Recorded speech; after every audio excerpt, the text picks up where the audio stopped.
Welcome to the Glenhurst ArTeach video series.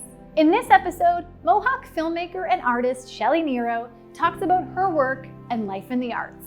I started making films in 1990, and it was gearing up to be 1992, which was the 500th anniversary of Christopher Columbus setting foot in the northwestern hemisphere. And there was a lot of talk about art being prepared for that particular year. And I thought, well, how can, I just didn't want to make a painting or do something that gets hung on the wall and then you take it down and stick it in your closet. So I thought a film might be a good way to make art and then have it seen over and over again. So that film is, it starts with a whisper. My early career started out with, I won't say drawing, but I'll say painting, because it was easily to access the materials in painting, be it paint, be it brushes, even those cheap little cardboard canvas boards, they're kind of there. And, when you start working on those kind of things, it's like you're so aware of the cost of getting your materials together. And then I just, kept painting and was always interested in photography. And I finally got a camera, and then from that point I was able to develop my own photos. I went to Durham College for a bit. I had to not take the full course, but I cut down to photography and history of art. But once you start learning how to develop your own photographs, I think you get a little bit addicted to the whole process of making your own images. So now I'm just basically just doing digital. And sometimes I really kind of miss just being in the darkroom because, with digital, you can do things with it, but it's a different whole appreciation of what you're doing. Well, I grew up on the Six Nations Reserve. The community that I was surrounded by had very limited, economic sources. So the materials were very like standard reserve stuff. There was nothing really fancy about the materials they used, and it was really kind of hands-on, and a lot of the things that I saw were just kind of, stuff they made. I don't think it was really for sale. I think people traded a lot of the stuff they made and giveaways and that sort of thing. Yeah, it starts with a whisper. It's almost 30 years old. I had a partner in the creation of that film. It was Anna Grano, who was, we were co-writers, co-directors, co-producers. She's a Toronto filmmaker. And in the film, I had my sisters in the film. And the film is like 26 minutes in length. My brother did some of the music. My brother-in-law did some of the music. So it seemed to have a lot of family participation in the making of that film. And when I was thinking of the story behind the film, we were thinking about 500 years of Columbus and the influence that's had on a lot of every Native community in North America. But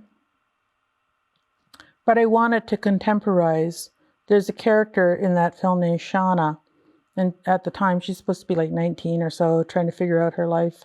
And she questions, like, how can I be happy and go on with my life knowing about all the horror and the misery and everything that everybody's gone through? And she kind of tries to deal with this. And her aunts, who are there with her, they try to distract her by trying to have fun. Like, let's just go and have fun. But she can't quite get away from it. Elijah Harper is in that film. He was the Manitoba MP who struck down the Leech Accord in, I think it was 1990. He was the only Native person in that government, and he had an eagle feather, and he said no. And because of that, they had to cancel everything out because Native people weren't included in that process that they were going through. So he became a major figure in a lot of Indigenous people's minds. And so we were lucky enough to have him come into the film as well. And he comes in as a a dream spirit to Shauna as she's contemplating her life and what direction to go in. So he tells her, you know, you have to think, yes, we have to think about these things and we have to remember. He said, but you have to move on with your life too. You have to, you know, try to find the good things and just carry on. At which point she takes the message and she goes to the next phase of her life. I wouldn't say content, but at least she's been given permission to think about these things, but really you have to develop your own future. I would like to talk about how poor we were because we had nothing. We had absolutely nothing. I always think about cold winter nights when we'd all huddle around the TV and the black and white fuzzy TV and, you know, try to stay warm. But usually a lot of the stuff we saw was like Westerns, which wasn't the greatest influence on young minds of the Indigenous community, but it's all we had. So when you grow up seeing those images and you think, you know, I don't think we could relate to that. But then you start getting a little bit mature and you think, I can make my own images. And it is about storytelling. It's about creating stories where the white guy doesn't always have to be the hero, you know, and the white guy doesn't have to always be in your story, because that's one thing I think they told people in film schools. If you're gonna, you know, at least I was told that. I didn't go to film school, but I was told if you're writing a story, the non-native character has to be the hero. It's like, what? And it's a kind of philosophy that, you know, you hear. I don't think you hear it anymore. But it becomes this opportunity where you can create the hero in your story. And it's like, you know, maybe the next story I'll make will have a non-native person be the hero. I don't know. But it's about trying to entertain, enlighten, bring some joy, bring something like a thought that maybe no one's ever thought about before. So you're creating this whole new world, and you can do whatever you want to do, I think. And some of the films that you see were pretty gross and really exploited the viciousness that Native people, you know, the viciousness that they would create on non-Native people. But it was like creating a world where Indian people were not great people to be around. And because you're coming from the American point of view, it's like, you know, this is why we took their land. Look how awful they are. So it becomes this whole philosophy of, and it's giving people empowerment over Native people, you know. And, you know, it has a huge amount of impact. Well, I think at the time too, there's like a lot of Native artists were going through the same thing. And it's like we were self-educating ourselves and each other. And so when I got to a point where I could start making images that I think were kind of addressing that, maybe not head on, but in a kind of a subtle way. I like to think of my work as being a little bit subversive, so that it's like people will see it and wonder what she's talking about, you know. So as time passes, I'm hoping a lot of these images will kind of catch up to each other, and they'll say, oh, okay, now I'm starting to get it. But there's so many Native artists that do the same thing, that they want to address it, but they don't want it to be like, you know, so literal that it just kind of bugs you. But there's a lot of ways of looking at it. But I think because we grew up in a reserve, as opposed to like being in a rural setting, I think it had a different effect. I think people living in rural setting or urban settings were probably more disadvantaged, whereas Native living on the Six Nations, people could say that's a really, you know, horrible representation of us. And so we looked at it that way too. And the older I get, and the more like I'm with a writing group, and we discuss these sorts of things, and it's always information that you're finding out and learning. Doctrines of Discovery, I find that really, it's where the Pope gave extreme freedom for people to go and not people, but conquerors, or you can go there, you can do whatever you have to do, but make sure you bring back the resources. And these aren't humans, you know, so they would declare that the people they found were not human beings, and you can do whatever you want. And it's so layered, and it's so deeply buried, and it's part of the subconscious of everybody that they do things without question, you know. It's like, oh, yeah, okay. And King James II, anything that they found in North America was his automatically. So even trees, nobody could cut down a tree without permission from the king. I just find that really, you know, horrible, because who wants to live like that? It's just incredible. So that's what I've been kind of thinking about these last couple of years anyways. You know, the more you know, the more creative you can be. You know, oh, okay. I think I do think about the audience when I'm writing. I don't want to create something that's already been written before or said before or even seen before. I like to make stuff so that people go, what the hell is that? And I'll talk about Starts with a Whisper. When I made that film, like a lot of people don't it's a little bit on the abstract side, but my dad saw it maybe 6 times and he goes, I think I'm starting to understand that film now. Oh, good. But, you know, it's always about stimulating and giving somebody something else to think about. And because you just don't want to be something that people, oh, I've seen this already, and you know. So I think it's about just trying to make it so that their time on Earth is a little bit more pleasant. I really like Mel Brooks, but I've recently rewatched some of Mel Brooks, and I think, wow, that would never be made now, you know, but at the same time, when he was making his films, he was really breaking barriers, and he did it really successfully. Like what's that one, Blazing Saddles. And when I first saw it, 40 years ago, I thought, wow, that's great, because he was doing stuff nobody else was doing.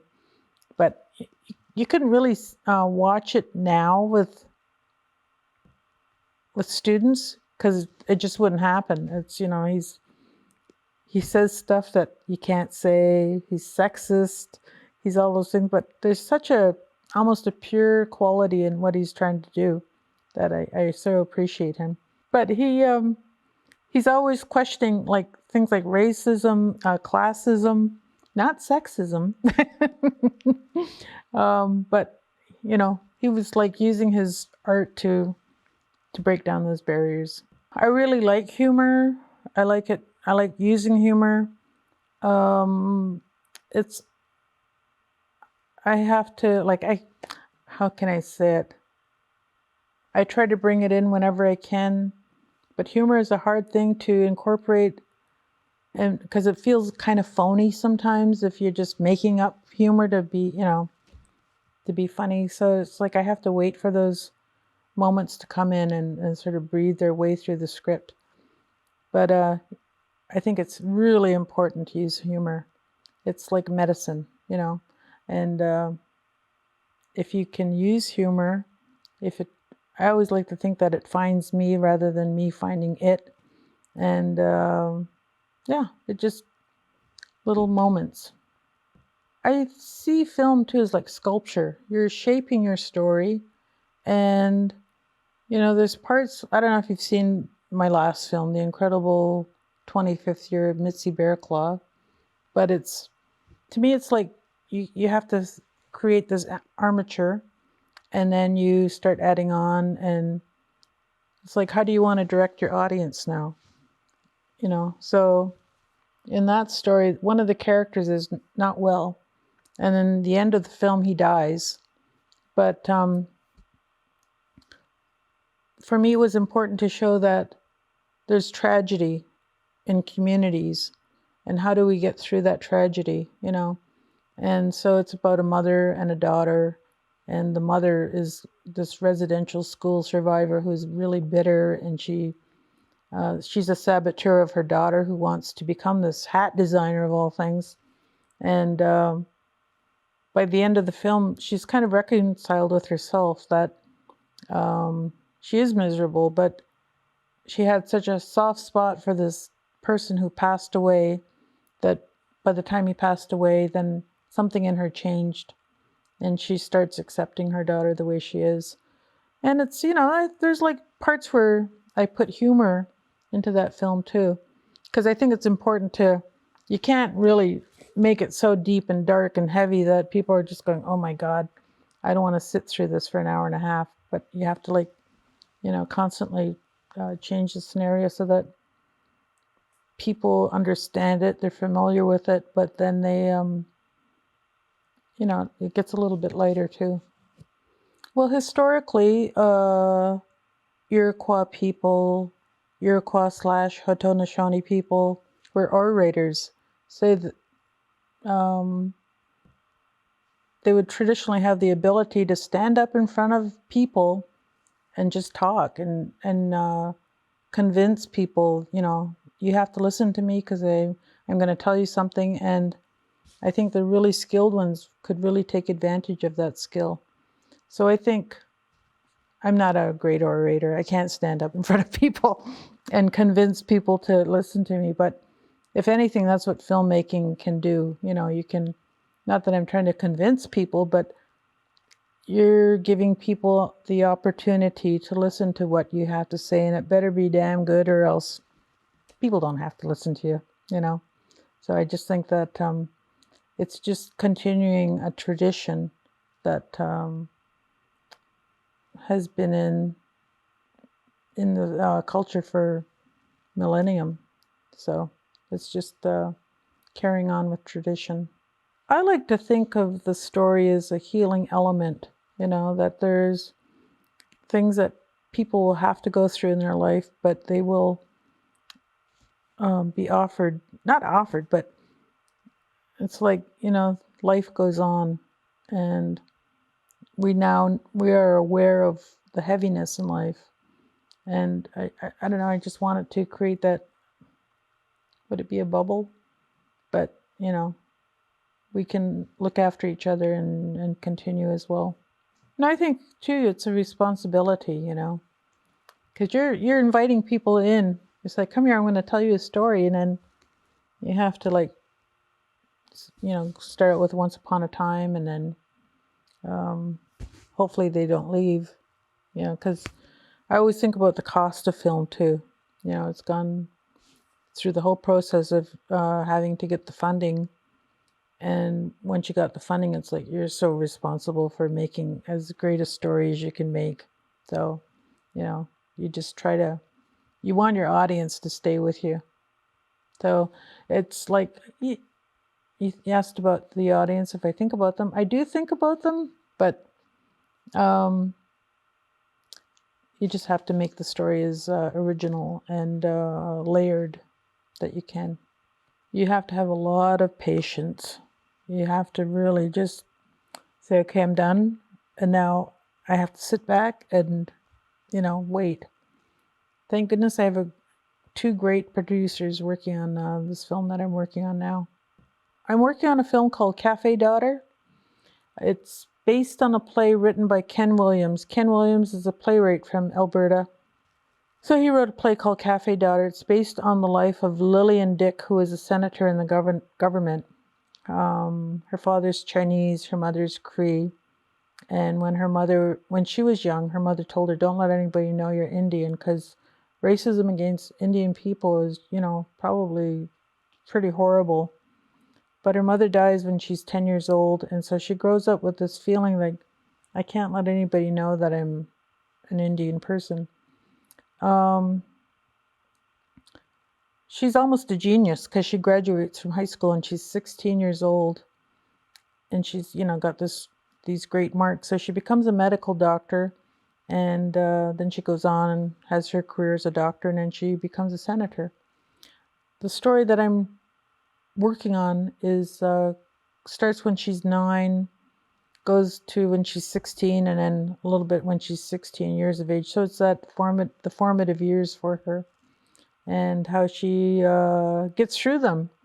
And because her teachers are not very nice to her. And when one of them discovers that she is a Native person, they say, well, because he has her all signed up for a scholarship. He goes, I can't let you have the scholarship now. You lied to me, you know? So she's like, what? So, but it's such a great story. And so Cafe Daughter just received funding from Telefilm. So now we have to look for the rest of the film for the film itself. We want to start shooting it in May.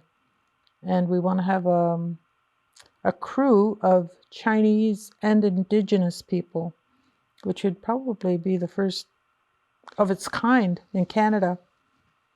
I think you can do anything you want to do, but you just have to really think it out and work on, just keep writing or working. And, you know, it's an incredible amount of work you have to put into anything that you do, be it painting, photography, filming. It's just work, putting one foot in front of the other foot and keep moving forward. And then you have to really love what you're doing. You have to put as much thought and emotion into what you're doing. And because sometimes that's all it takes, you know, you have to find that core of emotion, what you're trying to work on. And I find that is really helpful. Yeah, I've done that too, where I've just taken my video camera and shot some stuff, and I don't know what I'm going to do with it, you know, but I know that eventually something's going to bubble up in my head, and I think, hey, I got those shots. Like this weekend I went shooting stars, so I know I'm going to use those star images somehow. But I think you just got to just keep busy, because nobody's going to come along and pick up your hand, put a paintbrush in your hand, and you got to do that. No, it's about participating in all the aspects of being an artist, making art, looking at other art, talking about art. There's so much to participate in, you know, and you can do it joyously. There's never a dull moment.